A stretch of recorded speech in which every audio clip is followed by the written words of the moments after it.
જૂનાગઢમાં પણ વરસાદની શરૂઆત થઈ ચૂકી છે। જૂનાગઢના માળિયાહાટીના તાલુકામાં વરસાદની શરૂઆત થઈ છે। કાલિમબેડા, દુધાળા સહિતના ગ્રામ્ય વિસ્તારો, ધરમપુર સહિતના ગ્રામ્ય વિસ્તારો કે જ્યાં અત્યારે કમોસમી વરસાદ સમગ્ર વિસ્તારમાં વરસી રહ્યો છે। ચોક્કસથી લોકોને વાતાવરણમાં અત્યારે ઠંડકનો અહેસાસ થઈ રહ્યો છે, પરંતુ આ વરસાદ ખેતી પાકો માટે બરબાદીના મંજર સમો સાબિત થશે। વધુ વિગત સાથે સંવાદદાતા પ્રતિક પંડ્યા આપણી સાથે જોડાયા છે। પ્રતિક, જૂનાગઢમાં અત્યારે કયા કયા વિસ્તારમાં કેવો વરસાદ, શું વધુ વિગત?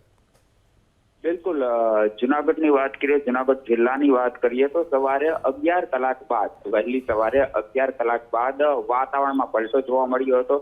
જૂનાગઢ શહેરના ઘણા ખરા એવા વિસ્તાર હતા, જેમ કે સાબલપુર ચોકડીનો વિસ્તાર હોય કે જૂના બાયપાસનો વિસ્તાર હોય કે ઝાંઝેડા ચોકડીનો વિસ્તાર હોય, આ એ એરિયા હતો જ્યાં સવારે કમોસમી વરસાદ વરસ્યો હતો। હારે પવન પણ ફૂંકાયો હતો।